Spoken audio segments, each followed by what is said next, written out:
Hello, hello, bienvenue sur ma chaîne YouTube, je suis Désirée. Ici, on parle de toute la procédure Campus France en long et en large. Aujourd'hui, dans cette vidéo, on va répondre ensemble à la question comment on vous évalue lors de l'entretien Campus France. Alors, si vous voulez savoir comment on vous évalue, comment on vous donne un avis SCAC favorable ou défavorable, n'hésitez pas à regarder cette vidéo jusqu'à la fin, à vous abonner et à laisser des pouces like.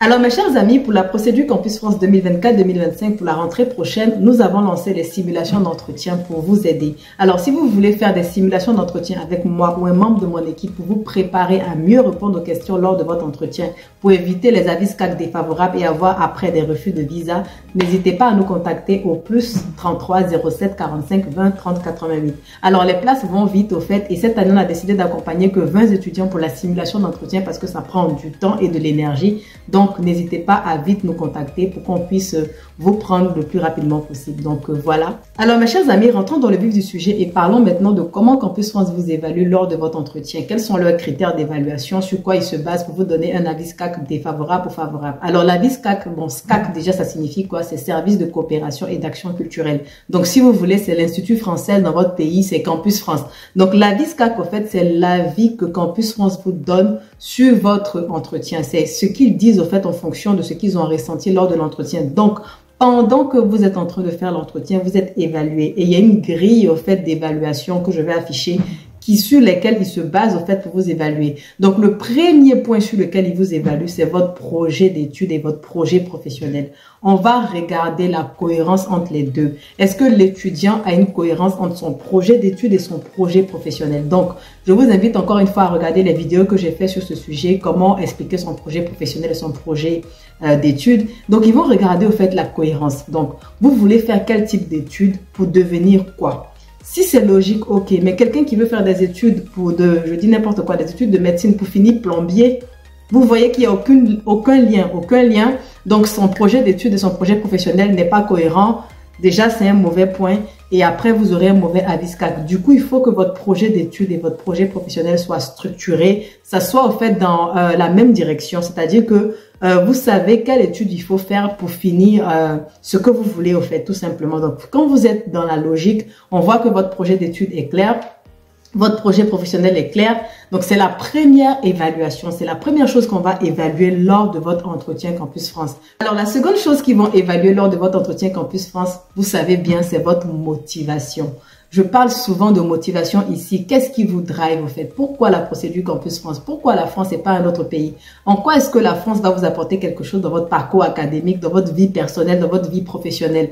Pourquoi ce pays? Pourquoi cette formation? Bref, votre motivation, ce qui vous drive, au fait, votre engagement à venir étudier en France. Donc, c'est ça qu'ils vont essayer, au fait, d'évaluer en vous posant diverses questions, au fait, pour voir pourquoi vous avez choisi ce pays-là et si vous êtes réellement motivé à venir étudier là ou pas. Donc, ils vont vraiment examiner vos motivations. Et à chaque fois que vous répondez aux questions, la personne est en train de noter sur sa feuille, est-ce qu'il est motivé, oui ou non, etc. Donc, vraiment, allez là-bas avec les éléments de réponse au fait à cette question-là. Pourquoi vous choisissez la France? Qu'est-ce que la France va vous apporter? Qu'est-ce que vous allez apporter à la France? Pourquoi ce pays et pas un autre pays? Parce que il y a tellement de pays au monde où on peut étudier. Donc, voilà un peu. Alors, la troisième chose qu'ils vont évaluer lors de votre entretien Campus France, c'est votre connaissance sur le programme, la formation et l'établissement. On veut voir si vous connaissez vraiment les débouchés de la formation, là où cette formation-là va vous mener, pourquoi vous avez choisi cette formation, est-ce que vous avez les prérequis, les acquis nécessaires pour réussir dans cette formation, etc., etc. Est-ce que vous savez dans quelle langue le programme est diffusé, quelles sont les matières que vous aurez, quels sont les professeurs, l'établissement c'est situé où, il y a combien d'étudiants dans l'établissement, la réputation de l'établissement. Bref, on veut voir au fait si vous connaissez vraiment le programme et l'université que vous avez choisi. Donc, vous qui choisissez au pif comme ça et puis vous partez, vous ne savez même pas dans quelle ville vous avez choisi, dans quel site, etc. Faites attention, maîtrisez votre dossier, maîtrisez les universités dans lesquelles vous avez postulé. Faites des recherches sur les universités. Même le coût de la scolarité par université, ça change. Il y a des universités où c'est 170 € le coût de la scolarité, d'autres c'est 2850, d'autres c'est 2770. Donc, vérifiez tout ça au fait, parce que si tu connais pas ta formation, tu connais pas ton établissement, tu viens chercher quoi au fait? Donc, voilà quelque chose qu'ils vont évaluer en vous posant certaines questions pour voir au fait si vous savez là où vous mettez vos pieds tout simplement. Alors, la quatrième chose qu'on évalue lors de l'entretien Campus France, bon, ça ne va pas vous étonner, c'est votre capacité linguistique. Il y en a qui disent que le français est ma langue maternelle. Je préfère les étudiants qui n'ont pas le français pour langue maternelle que ceux qui l'ont. Pourquoi? Parce que c'est un acquis pour nous. On se dit que bon, je suis ivoirien, je suis togolais, je parle français, donc français, c'est pas un souci. Du coup, on part à l'entretien, on ne prépare pas notre vocabulaire, on pense qu'au fait, devant la personne avec le stress, on pourra s'exprimer correctement. Non, parler devant une personne, c'est différent de parler à sa sœur ou à ses parents à la maison. C'est différent. Un entretien, ça se prépare. Même au niveau des verbes qu'on va employer, du français qu'on va sortir, au fait, ça se prépare. Du coup, faites attention. Le niveau linguistique sera évalué, même si on sait que c'est votre langue maternelle. On ne vous demandera pas de passer d'examens supplémentaires, contrairement à ceux qui sont dans des pays anglophones ou des pays où on parle espagnol, etc. Mais on vous demandera vous allez parler français. On va analyser votre compétence linguistique. Donc, faites attention. N'allez pas parler pour les Ivoiriens, pardon, n'allez pas parler le nouchi là-bas. Ou les Français où tu parles, on te dit pardon. Articulez lorsque vous allez à l'entretien.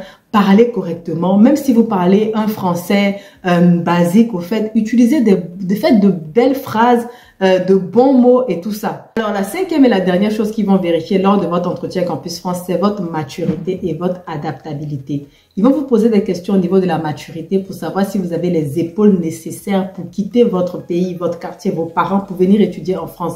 Changer complètement d'environnement. Est-ce que vous êtes prêt à ça? On va vous demander au niveau de l'adaptabilité, comment vous comptez vous adapter en France? Est-ce que vous avez la famille en France? Est-ce que vous voulez faire des jobs étudiants? Est-ce que vous connaissez même la France en général?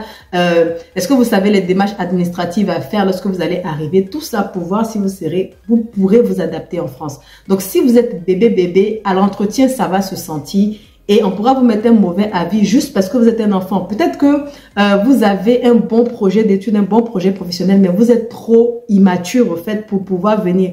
Ici en France, il y a beaucoup d'étudiants qui font la dépression. Moi, je suis arrivée, j'avais 19 ans en France et c'était pas évident. Je pleurais, j'appelais ma mère au téléphone pour pleurer parce que c'était difficile. La solitude est là. Est-ce que vous êtes prêts vraiment à supporter ça? C'est bien de venir étudier en France, mais quand on arrive au début, on n'a pas d'amis. Pour ceux qui n'ont pas de famille, on est vraiment seul et ce n'est pas évident. Donc franchement, est-ce que vous avez les épaules nécessaires pour franchir ce grand cap-là? Ils vont vérifier ça lors de l'entretien. Donc si vous voyez que vous n'êtes pas encore prêt et que vous avez besoin de passer un peu de temps encore auprès de vos parents, passez ce temps-là. Quand vous serez mature, vous pourrez venir. Maintenant, pour s'adapter, est-ce que vous savez, vous connaissez la France, comment vous comptez vous déployer ici? Tout ça, ils vont vérifier lors de l'entretien et c'est en faisant au fait le point de tous ces différents points-là qu'on verra si oui ou non on vous donne un bon avis ou pas. Et l'avis SCAC, au fait, c'est un avis qui est confidentiel. Il n'y a que les agents consulaires et les agents de Campus France qui le voient. Donc vous ne pourrez pas savoir. Vous aurez juste votre ressenti pour savoir si l'entretien s'est bien passé ou pas. Mais normalement, si vous avez respecté le bon projet d'études, bon projet professionnel, une bonne motivation au niveau de la langue, vous vous êtes bien exprimé, vous avez une connaissance de votre programme, etc. Et puis, vous avez une bonne capacité à vous adapter. Normalement, l'entretien doit être nickel. Il n'y a pas de souci à avoir. Donc, voilà ce que je voulais vous dire par rapport à comment on vous évalue. J'espère que cette vidéo vous aidera à bien vous préparer à l'entretien. N'hésitez pas à regarder les autres vidéos. J'ai fait pas mal de vidéos où moi-même je réponds à toutes les questions. Le projet professionnel, le projet d'études, j'ai déjà tout expliqué. Donc, vous avez déjà tout pour réussir votre entretien. Maintenant, si vous voulez qu'on vous accompagne pour vraiment être sûr qu'à l'entretien, vous allez cartonner, n'hésitez pas à nous contacter au plus 33 07 45 20 30 88. Et pour tout accompagnement Study Abroad, pour les lettres de motivation, pour Parcoursup et tout ça, n'hésitez pas à nous envoyer un mail à l'adresse info@study-abroad.me. Donc, on se dit à bientôt pour une autre vidéo. Abonnez-vous, likez, partagez et on se dit bye bye.